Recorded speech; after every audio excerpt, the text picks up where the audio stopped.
What's up, YouTube? Capital G here. We're talking Sorosh Saberian's top 4 deck that he ran at YCS SeaTac, that's Seattle Tacoma. It was Atlantean Mermail. Now, this is a West Coast event. We've got the Pacific Ocean right there, so obviously water needed to show up strong if it wanted to get any respect from anybody. This deck, I think it's this specific build. I'm not going to sit here and profile all of them because it's just a fucking waste of time.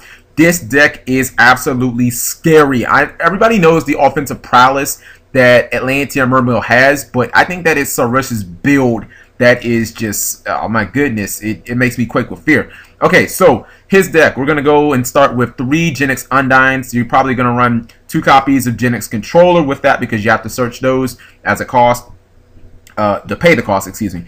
3 copies of Deep Sea Diva, 3 copies of Atlantean Dragoons. He ran 2 copies of Infantry and 2 copies of Marksman both. He also ran 2 Abyss Spikes, 2 Abyss Slime, I probably mispronounced the hell out of that, 2 Megalo, and 1 Muglacia. And then for hand traps, he didn't run any except for Tragodia, which makes sense because this deck for the most part has a very, very big hand size, much like Prophecies. For the spells, we've got Mind Control, Pot of Avarice, Monster Reborn, Dark Old Heavy Storm, the Holy Trinity. We have Allure of Darkness, 1 Salvage, and 2 Mystical Space Typhoons.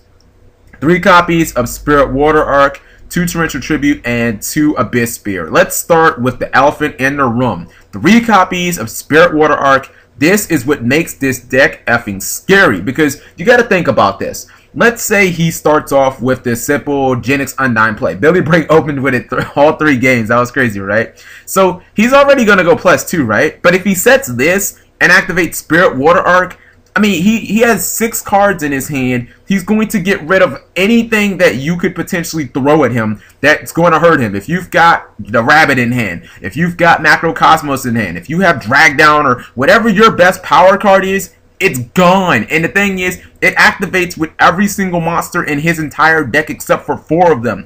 I mean, you add that with something like Muglacia, oh my goodness, it's mind-blowing. I mean, he could just rip apart your entire hand. So this is the card that probably won him a lot of game 1s. The fact that, you know, oh, he summons into a torrential. Oh, he falls into a bottomless trap hole. It's like, okay, just tribute. You know what I mean? And not to mention, this combos really well with Abyss Spear because it lets him summon a water monster. The other effects are negated, but does it really matter? I mean, not only is he adding water cards into the graveyard for something like Muglacia to drop it or salvage, but he's picking apart your hand. He's taking your best resource that you have and he's going to get rid of it. Another thing is, it activates Mermail Abyss Line. Like, so it's another, this card probably won him a lot of game 1s, and you know what I mean? It's not a card that he's going to have to side out because it's like, oh, well, you drew that macro. Okay, well, get rid of macro. I win now. You know what I mean?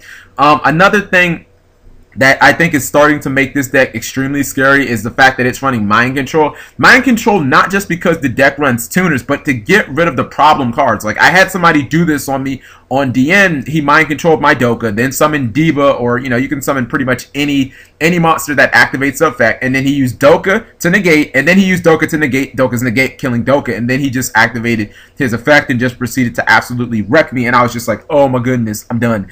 Now, I found interesting about his extra deck because the rest kind of looks standard. The fact that he's running Gemini Imps in 2s, and he's also running 2 Shadow Mirrors, which leads me to think maybe after some testing he was a little afraid of the Dark World matchup. And I mean, that makes sense because you look at Dark Worlds and it's like, that card, that Spirit Water Art's not going to do a whole lot against Dark World unless you happen to hit the spells that they activate. But in addition, Dark World can kind of do the same thing that his deck wants to do. It can look at your hand, pick apart your best options.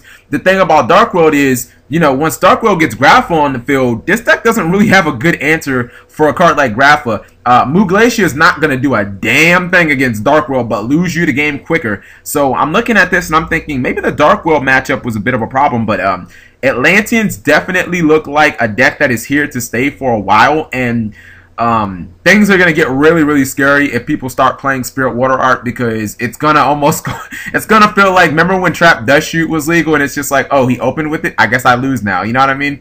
So tell me what you guys think, and thank you guys for watching as always.